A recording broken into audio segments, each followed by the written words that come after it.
Hello. So, can you briefly describe your medical specialty and how long have you been practicing? So, my medical specialty is family medicine, and I've been practicing for 10 years. Nice.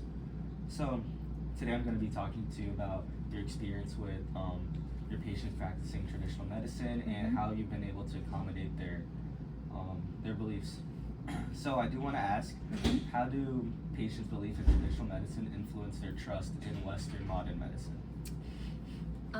I will be honest, I think a lot of times patients are hesitant to let us know or tell us if they're using traditional healing methods, or even if they're taking over-the-counter medications or herbal remedies. I sense that maybe they expect there's going to be some kind of bias or negative reaction to that. So I really have to ask. It's not something that people will often sort of offer to me. I see. Yeah, which I found really interesting. And to be honest, I have to kind of remind myself, like if something doesn't really feel right, or I'm concerned there could be something else going on, then I have to really kind of probe to get that information from people. Makes sense. Well, can you share an example of when a patient's use of traditional medicine has impacted their treatment plan? Yeah, when I was looking at these questions over the weekend, I was having a really hard time coming up with an example here in my current practice. Honestly, where I would say I have run into this the most was actually before I became a physician. I was a Peace Corps volunteer in Southern Africa, in what was then Swaziland. It's now the country's called Eswatini. And my role there was HIV and AIDS education. And training. So we were working with a lot of like the traditional healers and like rural health motivators to do training and encourage people to get tested.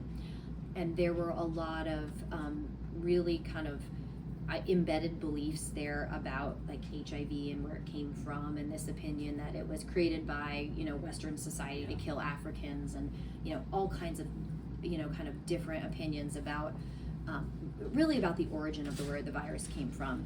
And so we had a lot of talks about that as volunteers, about how to sort of, I guess, reconcile those kind of belief systems. And really what we sort of landed on was, that doesn't change the fact that the virus is here, that we need to do something about it, that it's killing people. And so we sort of learned to kind of acknowledge and accept those beliefs, but still try to find a common ground with the patient to move forward. Like trying to discount those beliefs or tell people they were wrong really in the end didn't ultimately change anything. And so I think there's space for both, to acknowledge, yes, I can see how, like, based on your experience and your history and your culture, you might think that, but I'd still really recommend you get tested and and get treatment, because you see people around you are getting really sick and dying. And also, we worked with an indigenous person who had also kind of advised us to use like storytelling and use that as a way to kind of illustrate that to people. I remember really clearly she gave us this story about say you're in your house and a snake comes into the house.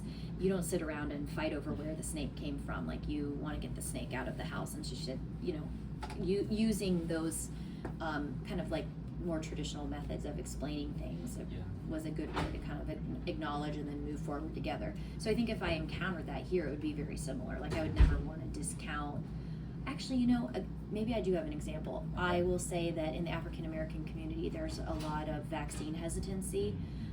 So maybe not quite the same as what you're mentioning, like traditional healing, but again, like this, and it's for good reason. I think Tuskegee, which I don't know if you're familiar with. So much. Yeah, so gosh, I would have to look back to know exact dates, but there was a history of African American men being subjected to experimentation without consent.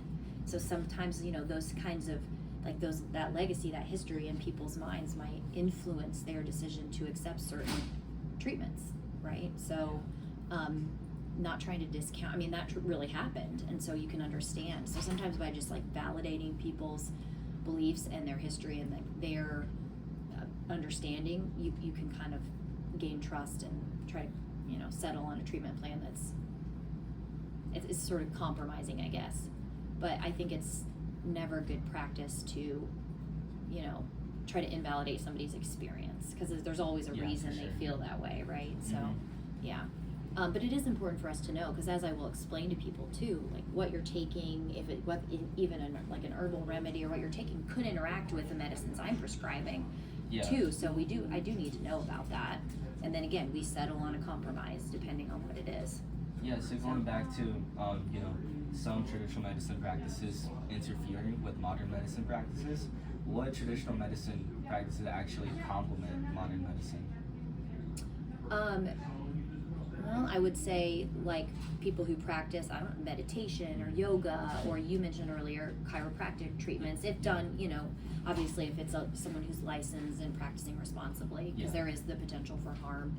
Of course, there's the potential for harm in any field of healthcare, but acupuncture. When I was in residency, one of the residents got trained in acupuncture, and again, if you know, with the right training and skills, I think that can be really effective. There's some data to show that it can be effective. Yeah. So, yeah, I think they can absolutely be complementary. I see.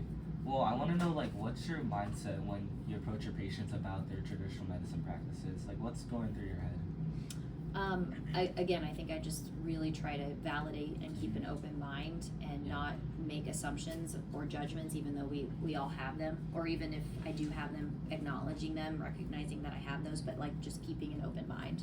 That's good. Yeah, and then understanding the why, right? Yeah. Like, we're very quick to say, and I think in healthcare, we're quick to say, oh, that person isn't doing what I told them to do. Yeah. They're not compliant, but there's always a reason why. And if you stop and like dig and get some more information, there's a very good reason why they're not. And it's not always because they don't want to, or, you know, so, yeah, I think just being open-minded and non-judgmental is important. That's good. Mm-hmm. Well, do you think, based on like your past experience, has your medical education adequately prepared you to deal with patients that they practice traditional medicine? I think I've sought those experiences out on my own, but I would say really no, probably not. Like, why do you think that is? I don't know. You don't know? There's just such a Mhm. vast fund of knowledge. Like, Yeah. there's so much to know and to Yeah. learn, and you know, healthcare has expanded so rapidly. Everything is so specialized. You know, I mean, we just Yeah. there just is so much to know that it feels like that gets maybe ignored in our. And it may be dependent on where you go to school, you know, whether you, your training as an MD or a DO, maybe a DO I think a little bit more hands-on, maybe a bit more of that in their training, but I'm not actually sure. That actually might be helpful for you to talk to someone who's a DO and not an MD, because you Okay. might get a different perspective about some of this from, Yes, so, definitely. yeah. But no, I don't think that we get as much of that as we should, Okay. or at least not during my training, which was a while ago. Yeah. Well, what changes would you suggest to help the healthcare system better integrate traditional medicine? When I first started at CRH, we had a program through Healthy Communities called the Promotoras. So Okay. they were sort of like community health workers who could accompany patients to appointments and kind of help bridge that cultural gap, I would say. Yeah. So, you know, this was patients who primarily spoke Spanish who could utilize this, but it was really helpful because they would be the ones to encourage patients to speak up. No, you need to tell your doctor, like, it's Mhm. okay. So yeah, I thought that was like just a wonderful program. And Sukasa has a group of, not quite the same because they don't typically accompany patients to appointments in that same way, but they have some community health workers who I think try to get the message out Yeah. in the community. You know, again, just to helping people learn to advocate for themselves and like do some teaching about you know, how to access primary care services, for example, or for women who are pregnant, how to get access and a treatment for prenatal care and things like that. So yeah. Well, to help, you know, coax these patients into advocating for themselves, what do you think is the biggest factor in building that trust with the patient? I think it's building the trust with the patient. Number one, first and foremost, at least in primary care and really in most, if not all specialties, is building a relationship. Okay. Listening, Mm-hmm. getting to know the person, Yeah. asking questions, being open-minded. Mm-hmm. You know, I think if people learn to trust you, Yeah. then they're going to be more honest with you. Mm-hmm. So you have to, you don't gain that trust in one 15-minute visit. It does take time, Yeah. Nice. Well, is there anything else you believe is important for people to understand the relationship between traditional and modern medicine? I think those two can absolutely complement each other, 100%. Yeah. And I think when people feel valued, when they feel like their maybe their cultural practices or their backgrounds or their healing practices are accepted or can complement what we're doing here, they're gonna trust you. They're gonna tell you, and they're gonna come to their appointments, and they're gonna be more engaged in their own treatment plan. But if they constantly come in feeling invalidated, feeling like they're being told what to do, not feeling like they're a partner in their health care, they're not. It's going to be less likely that, number one, you're even going to continue to see them, and number two, that they're going to feel like they can be honest and open with you. Yeah. So I think a little bit of listening, relationship building goes a long way. Well, that's all the question I have for All you. right. So Great. Thank you so much for You're your welcome. time. You're welcome. Thanks for coming in. Thank you. And I was trying to think. Who do I know?